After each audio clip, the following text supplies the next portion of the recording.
好，我们再看个例子，看完整的算法呢，给你看一下傻算给你再看一眼，可能抽象的看你觉得不太懂，是吧？我们来看个例子啊，然后把这个例子稍微改一改，你再看中间什么东西，我把全部擦了啊。你首先看着我们的目标在哪里啊？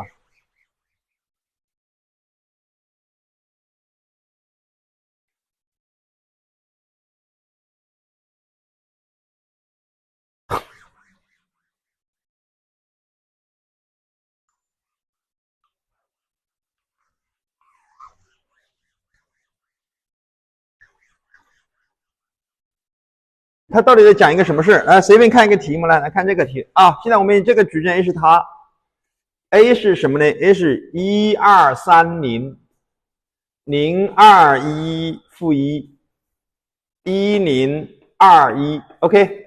看到这个矩阵，我们现在要把这个矩阵做成什么？做成我们的满质分解。来看到啊，它是这样来的。首先这个矩阵开始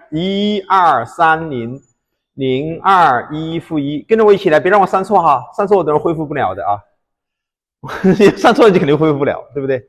好，下面来左乘啊，这是几？3乘几？4，那这是几？3乘3。我现在一直记得我在什么时候开始经历列变换，你记得那点啊？我行变换恢复行，列变换恢复列 ，OK。好，来第几倍？好，我在这里写结果，结果我给软件写啊，结果是1230021-1021，这是原始的一个，对不对？如果我乘以什么阵？乘以单位阵，答案就是它不动。我现在几倍？负1倍，那这个阵就变了。那边 A 没动啊，这变成几啊？0。是不是这个？没问题啊。好，再怎么做？再把这个把它变成这个。那这个再乘以10呢？左乘还是做行变换啊？还是做行变？其实并不难，你不要把它想复杂了。是1倍。那这个时候这里就开始变了，这是几啊？这全部是0，因此这个矩阵的质是几啊？这个矩阵2，看着吗？质是2，看得懂吗？好。行变做完了没？行变没做完啊，接着做行变。哪个？哪里？这没错啊。这个会没消掉吗？消掉了吧？没消掉吗？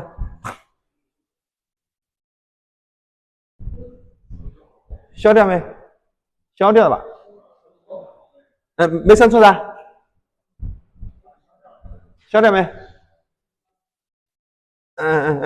是不是消掉了？消掉 ，OK， 好，没错吧？啊，没错，来，好 ，OK， 我接着做，我单位阵没出来，我行变一直把单位阵给它做出来，明白意思不？单位阵怎么做呢？你现在我用第几行看啊？我用这一列和这一列，我来做单位阵。为什么？这个呢是个1，看到吗？那我只要把这个呢的3干掉就行了。所以我左乘右乘，你看仔细了啊，111，是不是这个？这是第几行？是不是这个？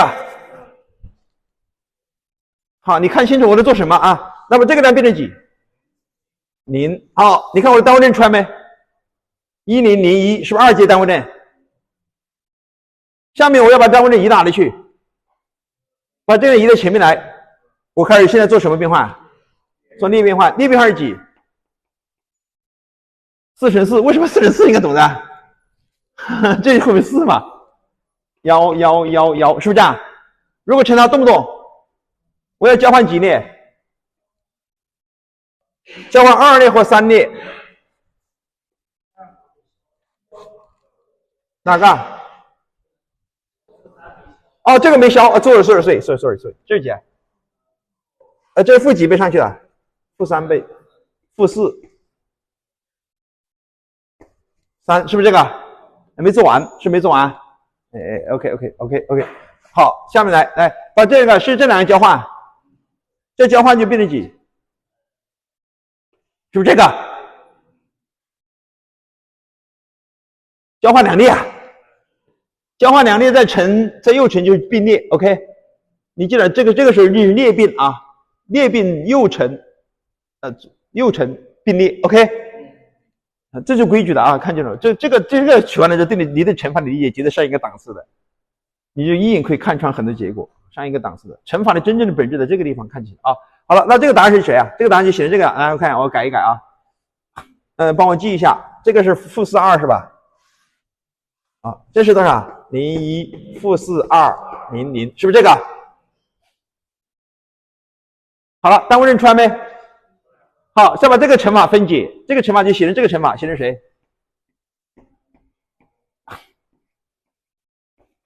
乘以哪一个？是不是这个？这是几？3乘2满足列，是不是列？这个是几？2乘3。好了，这个的功能就消失了啊，也就不行做到这个状态，明白意思不？明白意思不？好，现在做成这个状态了，但是我的 b 没出来啊，现在开始恢复 b， 把这个行全部给它返回去，来返回去，来怎么返啊？先干的第一个，确认一下啊，这体会啊，你体会一下，先干的第一个，来怎么干？它的返怎么变？是不是还是把这一行加这行？几倍？3倍，那就是把它的第几行？3倍加它变成谁？3，只改它的行 ，OK？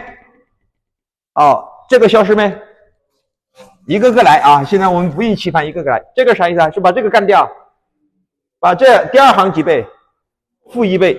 第二行，你看第二行的负1倍，加第几行？那这是几？负1。好，这个消失了，是不是左乘？再把这个干掉，第一行的1倍，第一行的几倍？1倍加第三行，这是几？1。你看这是什么东西？看到吗？好。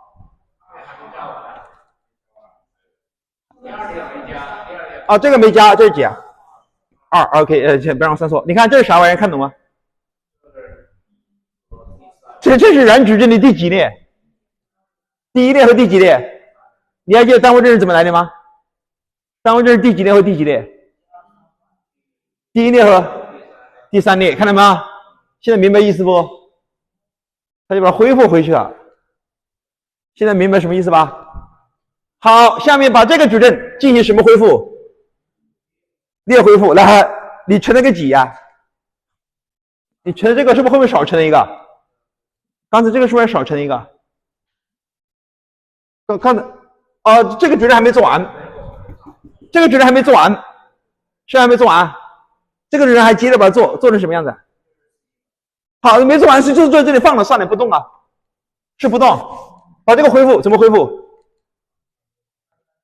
把几列？2、3列是不是反正交换回来它就没有了？反正交换回来没有了，答案是几啊？负4、2加01。你还记得刚才这个矩阵不？是不是啊？因此我变换只要变到什么程度，我答案就给写出来。还记得刚才这个矩阵吧？刚才这个矩阵在分解之前的这个矩阵，还记得不？这个矩阵怎么样的？来，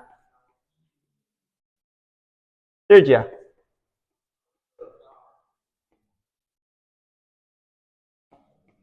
我做到这个时候，我就可以答案可以看出来了。把这个一擦就是 C， 明白不？然后看着单位阵是第几列第几列，就是谁？就是 B， 明白不？会看原来的 B、C。现在明白这个意思吧？好，看明白，看明白就 OK 了。哎，那我这个答案不为一，不为一什么意思啊？我能不能用这个做单位阵？可不可以啊？那这个那个 B 就跟着改就完了 ，OK， 就对应就行了，明白吧？就对应就行了，这就是故事，这个故事就这么简单。你这故事时候键机并成，对不对？键机并成你会不会并呢？这个并你会不会并？啊？加几个判断语句就完了嘛？但是有点麻烦。那你看这别人都编好了，键机并成，这叫什么分解？满质分解，满质分解。OK， 好，来，好，这个分解我们就讲完了啊。这本质看懂了不？好，再看一个，来。这叫满质分解。好，满质分解读一下什么意思？满质分解就是这个意思，将一个矩阵谁 a m 乘以 n r 分成谁 b m 乘以 r c r 乘以 n， 质是 r， 是不是这样？列满，什么行满，而这个是 a 的什么 e 什么一部分，这个是经过什么变？错的什么变？错的行并的结果啊，行并的结果是不是？哎，这个是错的行并的结果 ，OK， 明白不？好了，这就是完整的一个认知就出来了。那以后做题就这么做，中间过程全部抹掉了 ，OK？ 你就这样做题就能做 ，OK？ 啊，来，这是什么分解？满质分解。下面第一个啊，第二个分解叫什么 ？LU 分解。L 是什么意思呢 ？L 是 low，U 是什么 ？U 是 up。low 是什么？下三角。U 是什么？上三角啊。那就是什么意思呢？那就是这个意思，把一个矩阵分成啥？把一个矩阵 A 呀 ，M 乘以 N 矩阵，它分成什么呢？分成这个样子，分成一个下三角。那这怎么写啊 ？M 乘以几啊 ？M 乘以啥？反正乘啥不重要，反正这个乘再乘多少？把这个分成谁？一个什么角？一个上三角，就这里。这个地方是个啥？反正这个连接符号是吧？哎 ，LU 分解，看到吗？就这个，你看懂意思啊？这个叫什么分解 ？LU 分解啊，叫什么？啊，它这是个方阵啊，是一个方阵，是个方阵，那就不存在这个问题了啊。M 乘以 M， 那这个就是 M 乘 M 是吧？这就是 M 乘 M，OK， 是一个方阵。这个叫什么分解 ？LU 分解，分成这个样子，看到吗？好，就一个下三角乘一个上三角。这个有点跟那个对角化就变得不太一样，是吧？变不一样，那怎么做呢？好，来抽等行并啊，抽等行并，来看着啊，它的方法是超简单啊，抽等行并。来，我们看个例子啊，把书打开，看这个例子，然后告诉你怎么做。哎，通过实践来看一看，哎，它是怎么做的？1负1 2 205 35 13，这是3乘3，是不是3乘3？那么要把它进行 LU 分解，分成什么样子呢？分成这个样子，它就分成这个 L， 看到吗？再分成这个呢 U LU，OK， 分成这个样子啊？怎么分呢？初等行并啊，我们把这个式子 A 进什么？进左乘啊，看了啊，来，我们用两种乘法给你看一下啊，它到底做什么样子？来，还是我们用左乘看看呢？这1负1 2，因为我们知道有一个非常有意思的结果，如果一个三角，一个下三角矩阵，它的例矩阵是不是也是下三角？是不是啊？下三角的例是不是下三角？下三角乘以下三角等于什么角？他用的一些结论，下三角乘以下三角等于什么角？就这个。我们举个例子看看呢，你看，哎，这个矩阵是1 2负1，它的例是啥？是不是也是这个样子？是不是啊？它例会不会变成上三角？啊？例怎么求？会不会啊？这怎么像我像是会不会变成上三角？你自己看噻。你要把它变成单位阵，是不是用下走啊？那这个数也用下走啊？它会不会上走？会不会？那肯定不会的，是不是啊？这个道理很简单，你自己看着呢。哎，再看一下，哎，你要把它变成单位阵嘛，它不是1 1吗？那就我下走嘛，那它可以往下走嘛，它绝对不往上走吧？所以下三角力肯定是下三角嘛。没问题啊。好，你们老师怎么证明？怎么证明你还不这么站？按这个方法写，多写几步，写成一般式不就完了吗？是不是？是的啊，没问题啊。哎，那么问下三角乘以下三角等于什么角？下三角乘以下三角，这个乘一个下三角等于啥？你看行乘以列，这个肯定是这个对角肯定是没问题的，是吧？你关键看这个地方等于几？这个地方应该等于它，是不是乘以它？正好完美的错到零上去了，是不是等于零呢？是不是啊？好了，记得这个特点，这是它的分解的一个非常重要的标识，这是它的原因，它为什么能够变成这个样子？它就是这个原因生成的。OK， 如果这个原因消失了，这告不了的。好，看清楚啊，来没问题吧？这是它的内核啊。我们现在充分利用这个内核来做一件事情。来看了啊，你看到这个5啊，这是3、0、13，还是看着，别让我算错啊。我来进左边呢，我先把这个式子变成一个什么角？我把这式变成一个上三角，我把它变成一个上三角，让它等于一个谁？等于一个上三角。这几个都是几啊？这个行面换是绝对可以做到的，是不是啊？是不是啊 ？OK， 来怎么变？乘它当然几？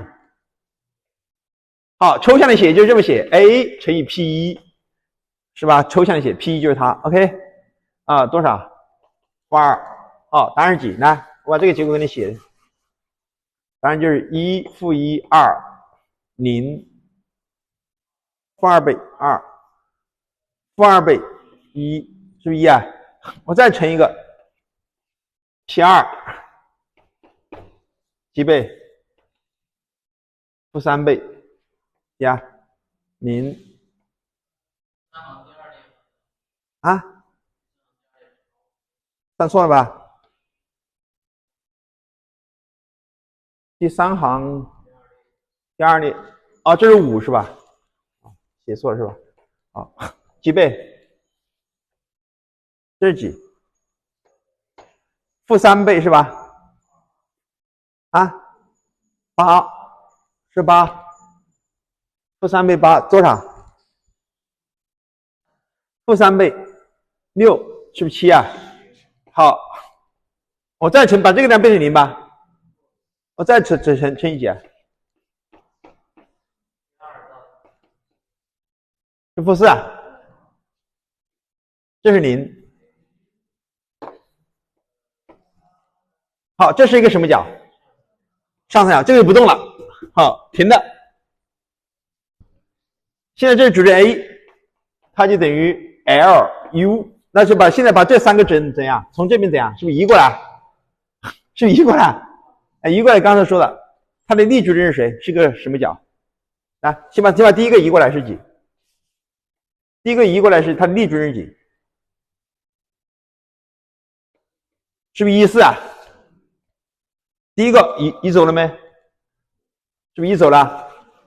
第二个移过来是几？113，是不是这个？还是左乘行变换的？这个是几？1，是不是这个？哎，这是3个下三角一乘等于什么角？是不是下三角？这个怎么乘呢？很简单，把这个几倍？第几行？第1行的几倍？3倍，是不是这个？答案是它。把这个第几行？是不是就是它？答案就是它呢。这是下三角，这是上三角，分解完了没？就这么简单，看懂意思吗？看懂这个行变换的乘法的意思吧？这两个分解其实同一个异曲同工的，奇妙，这是分法意思。哎，我再问你，这个分解为不为一啊？这个分解100%不为一。我还可以把这个地方除以2的，它只是它的上三角，我他妈的除以2变成几啊？1 2分之1可不可以啊？那我相当于这里乘个几啊？乘个2变成几啊？可不可以啊？为不为一？不为一。但是但是如果我要求你什么？要求这个对角线都是几啊？如果这个线是质的话，都是1，那这个答案就不一样了，是不一样了。是不是啊？是不是啊？那就不一样了。那我怎么把它变成1啊？我问你啊，这个答案是什么？1 2 1 4 3，这个地方是4，是不是这样？乘以这个角1 0 2 1 1几啊？1 1 3 1/2负1 2，是不是这个？没写好啊，这是几啊？4 3 4，我把0给它补上去，好看一点，好吧？是不是这样？这个分解肯定不为1，不为1之后，我如果想把这个地方变成几啊？都变成几？都变成1，我可以这么变，我可以把这个2给它拿出来。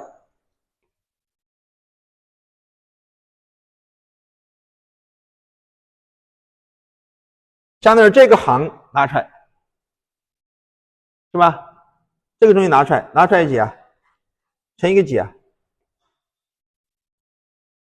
如果我把这个主任，也就是这个东西，你看了啊？我们做这件事，我想把这个呢变成1，那我相当于把这个主任这样呢，用1 0 0 4，我想把它变成1，我这样写，那我相当于这边乘一个几？是不是裂变？是不是裂变？因为是在它旁边哪边乘？左乘右乘，就改列，就改它的列。听得懂不？看清楚，改它的列。我想把这个地方的3变成几？1，那我在它的哪边乘？在左乘，改什么？就把3提到这里来，那改它的啥？在它的这边乘，左乘是不是改它的啥？行，听懂不？是不是改它的行？没问题吧？好，然后我再把这2个主任合在一起，那是谁？这2乘法在一起，那是谁？那这个地方就是111，你看没？这也是几啊？111，是不是这个样子？可不可以做到这里？那么这个叫什么 ？LDU 分解，终于加了一个，看到吗？加了个对角性，那这个结果就变得非常唯一了，是吧？是不是？看明白故事吧？叫 LDU， 终于加了一个对角阵，看到吗？这个对角阵怎么来的？看懂不？就是让这个人怎么变成1呢？这怎么变成1？而让它变成1的时候，改变它的列，听到没？让它变成1，改变它的啥？行。好，我再看，你看一个，来，我再随便写一个哈，你看怎么变的？到底多少？你看一下，来，再看一下。我们这个主任也变成这个样子了啊，变成4 6 3 8 10 12 0，这是一个什么角？这是个下三角。这里来个负号好了，来个负号。这是一个什么角？上三角。来，这个是2负2正3正2 4 0几啊？随便写个3好了，可以吧？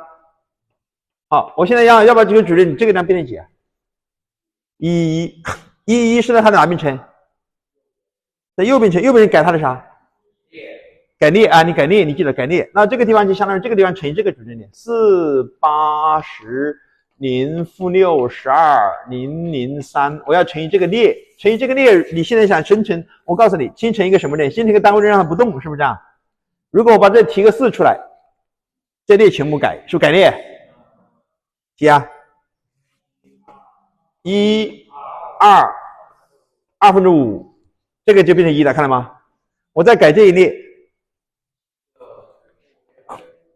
几啊？提个负6出来，是不是改这一列？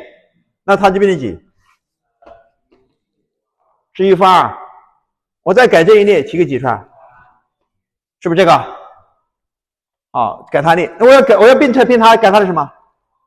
改它的行，你看清楚啊！你看清楚，你左乘行 ，OK？ 那听懂不？你这个不是原则不能动的啊，左行右列 ，OK。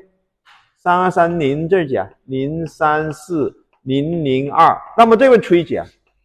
提个负2出来，这是几？1，是不是这个？就改它的行，明白不？看得懂不？提个几出来？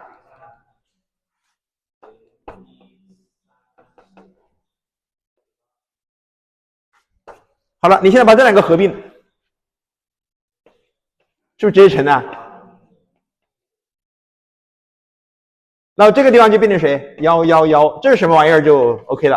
这是呢111，这叫 LDU 分解 ，OK， 那就唯一了，否则这个答案不一定唯一的，明白不？明白意思不？这就讲故事啊，这叫什么分解 ？LU 分解 ，LU 分解其实本质上还是这个妖魔鬼怪的起作用，是吧？所以你只要谈到乘法，我跟你讲一件事啊，你只要谈到乘法，你一定会想到左乘和右乘的行并内并，明白意思没？这是不可避免的，因为它的核心结构就是左乘右乘行并内并，明白意思吧？它没有什么太高级玩意儿。但是这个地方还练的另外一点就是什么？就是三角和三角的乘法，下和下乘一定等于下，是不是这样？它的力也是下 ，OK， 否则这个就会出来。这叫什么分解 ？LU 分解 ，LU 分解就是下三角和上三角分解。有同学提问你，他说老师这个分解啥意义？啥意义？你这以后看到别人有应用的时候就知道啥意义。OK， 啊，好，有的书上讲了 LU 分解的算法，就是计算机怎么算的，计算机怎么算这个 LU 分解，这全部用计算机都可以算的啊，明白不？当一个大型矩阵的时候，我想知道它的核心的结构，因为我们知道这个矩对角线这其实很重要的一条线，对不对？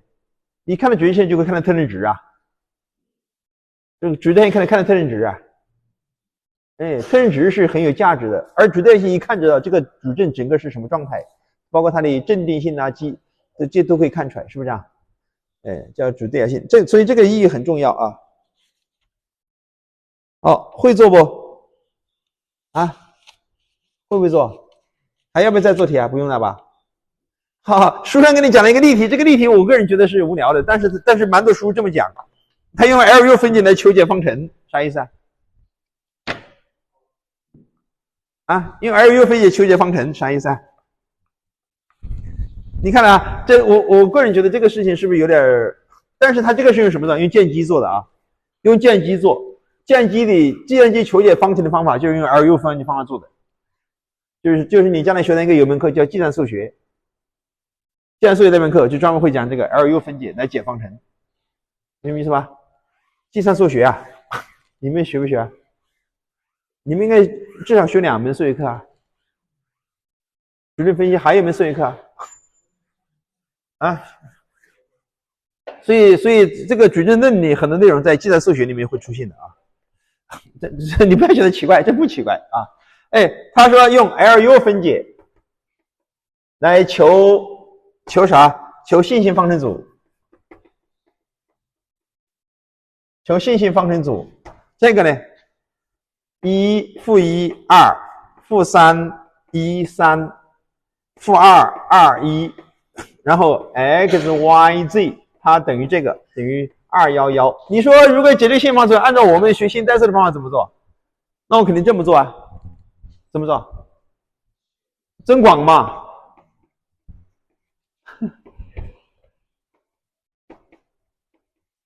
是不是这样做啊？学数学的人肯定不会什么高级方法这样做的。然后这边变成什么？这边变成阶梯吗？就会找到自由吗？然后看这个解有多少个，有没有解？有解无解，有多少解？它的齐数奇数解系是不是解空间呢？再加那个非齐数特解，是不是啊？是不是啊？是不是这么做的？它先用 LU 分解，那就先把这个矩阵分成啥？分成这个矩阵分成 LUX， 它等于 B， 分成这个样子 ，OK？ 这不是矩阵的 LU 分解吗？下三角和什么角？和上三角。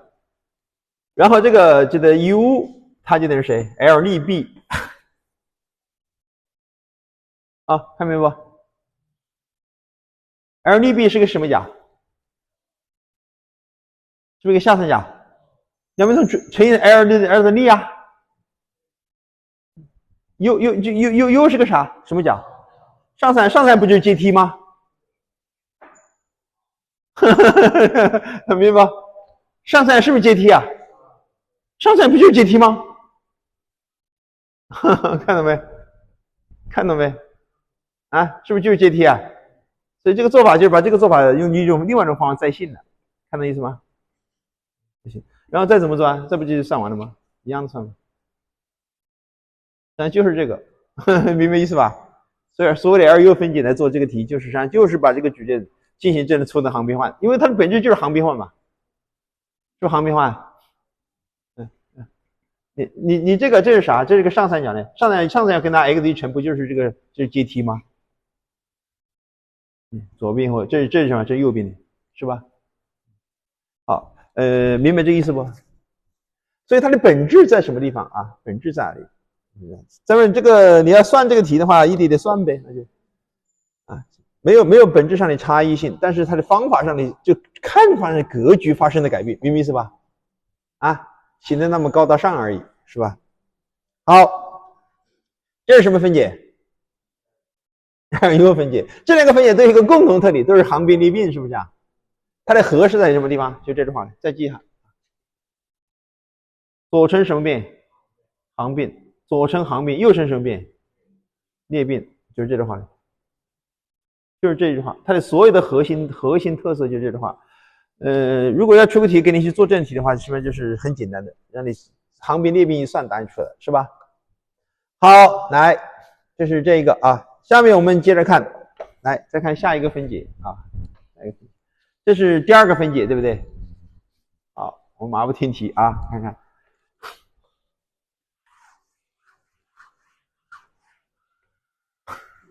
好，我们现在来看什么呢？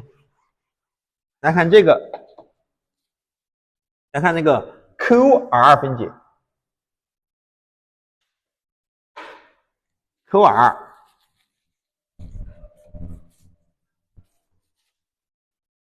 分解是什么东西 ？Q 是什么 ？Q 是正交。R 是什么 ？R 是上三角 ，right。R 是这个 right。那么就有一个 QR 分解，就会有一个什么？又会有一个 L 啥 ？LU 分解。那么这个 LU 分解跟那个又不一样啊。这个 LQ 分解叫 LQ 好吧 ？L 是那什么 ？L 就是 left。那个 L 是 no 下，那个 up 上，哎，那 Q 是啥？正交，听到没？所以这个符号同样一个字母，它代表的含义不一样啊，一个 up， 一个 no，OK。然后这个呢是 right， 什么角？上三角，右边是个上角，你 L 那是哪一边？左边是个什么角？左边就是个下三角，哦，明白不？好，看清楚啊，看清楚。来 ，QR 分解，哎 ，Q 是什么时候用过来？正交什么用过？正交一旦把这个特点呢，正交有一个什么叫施密特什么话？还记得施密特正交话吧？施密特正交话提供了一个很有意思的东西啊，它提供了一个非常有意义的想法啊。这个想法就把它借用过来了，那个，我们把一个矩阵 A 呀，M 乘以 R， 看直系了 ，M 乘以 R， 这叫什么满质？列满质，看清楚啊，列满质，这是一个列满质的矩阵。列满质的矩阵，那么如果把它进行什么？把它进行分成什么块？分成列块，那就变成这个样子，那就 AM 乘以 R， 它就等于科赛1逗号，是不是啊？科赛1是一列 ，OK。科塞2是第几列？第2列。科塞几？2。第几列？第2列，看这意思吧？那么这些列你会发现问题，这些列是不是什么叫什么？是不是向量组啊？这个向量组有个特点，啥？线性无关，是线性无关。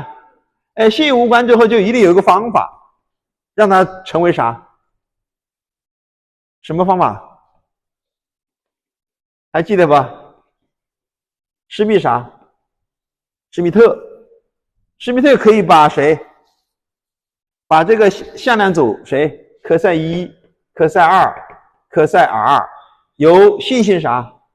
无关变成什么？变成正交的新的，是新的谁？艾塔1、艾塔2、艾塔2和艾塔几 r， 这个叫什么化？施密特正交化。哎，这个正交化提供了一个什么的呀？这个正交化怎么正交的，知不知道？你知道这个题做，这个方案做完了，就不知道就又回去了。施密特正交化怎么做的？知不知道？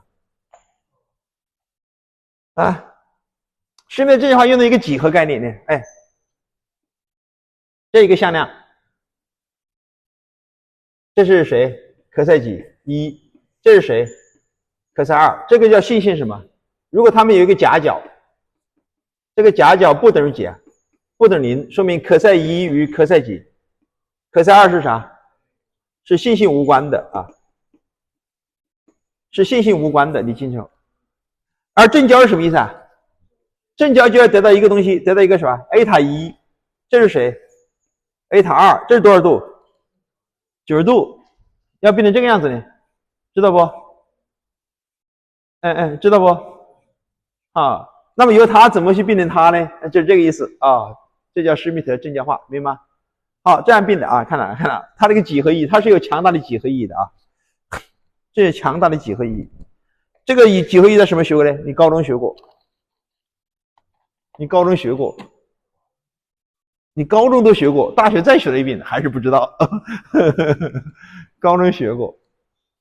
哎，来看了啊，你看了怎么变呢？啊，这样变的。我们啊，这个叫 a 科塞1，这个科塞2换一个啊，换一下。那么这个叫 a 塔1，这个就是 a 塔几啊 ？a 塔2。我让这两个不动，科塞1不动，让科塞1直接过来啊。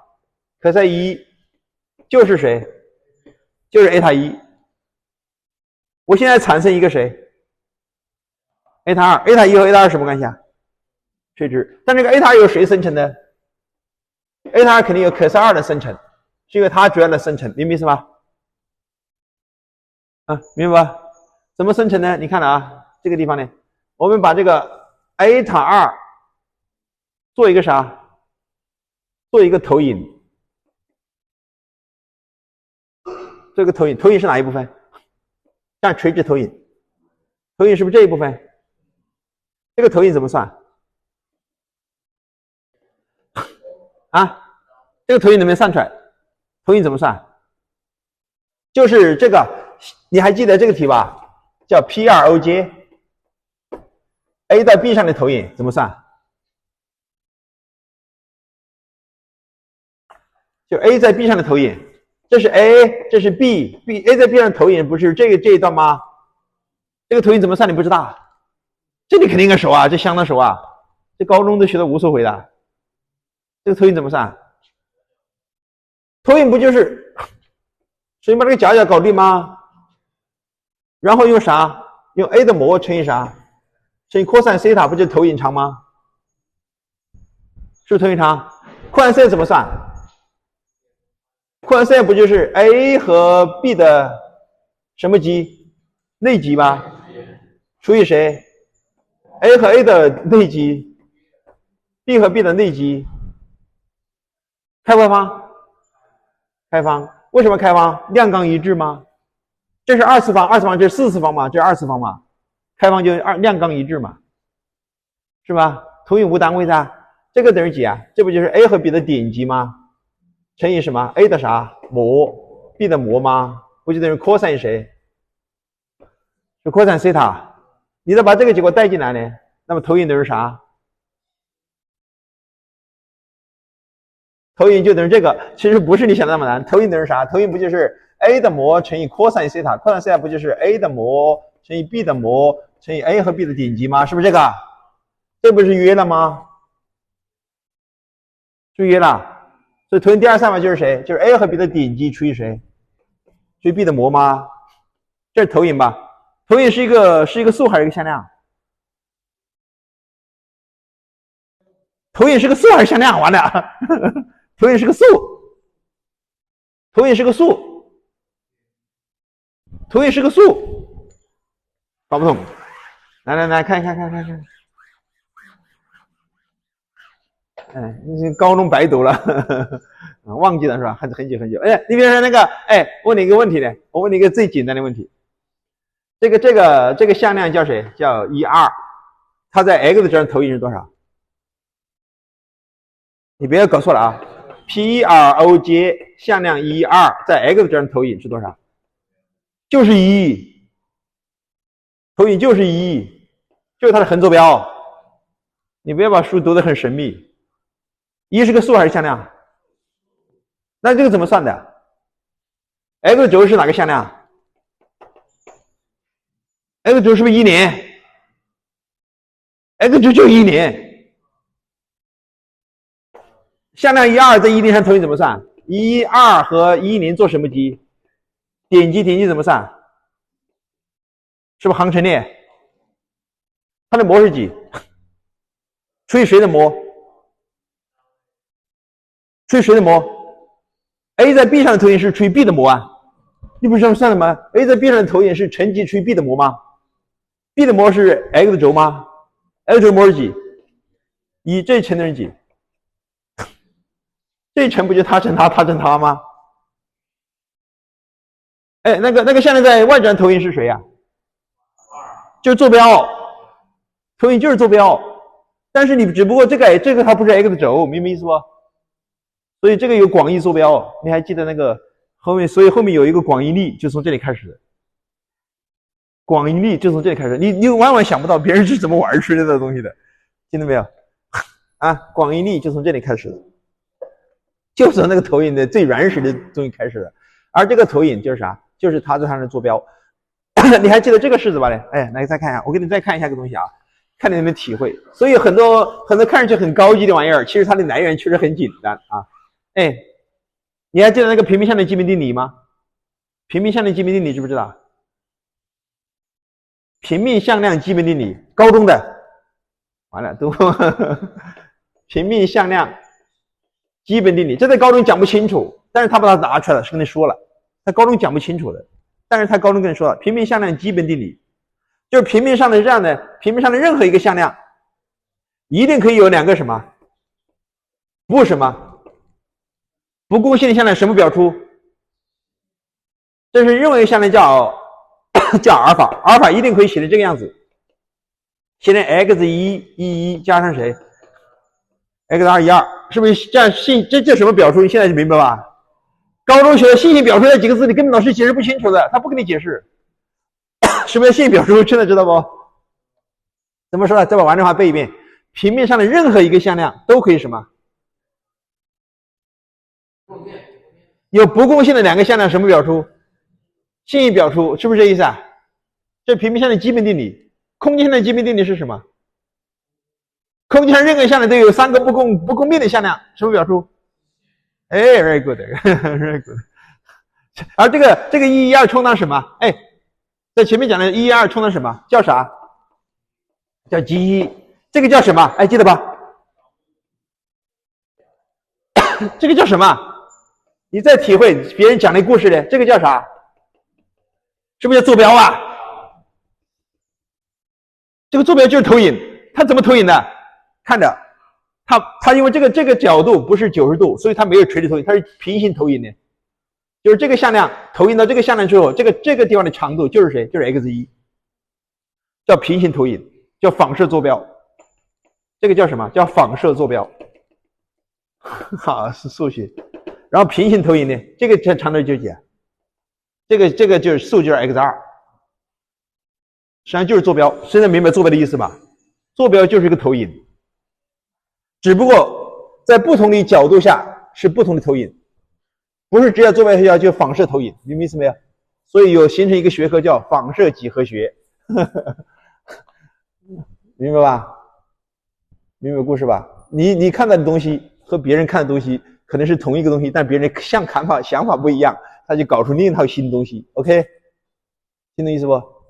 好，这个看一下啊。这个讲完呢，投影完了之后，你把这个投影向量可以算出来的，这个投影长吧？我说一句话啊，投影长完了之后，这个长是不是可以算出来了？这个算出来，我就会把这个向量求出来。你再看那个式子，这个向量怎么求啊？这个向量讲一句话啊，这个地方是不是可赛一啊？你把可赛一什么化？单化，再乘以这个投影，乘以 P2OJ 可赛2，再差上的啥？再可赛一下投影，这个投影长乘以这个单位向量，是不是就是这个向量？再用谁？再用可赛2减这个向量，就是这个向量，是不是这个向量？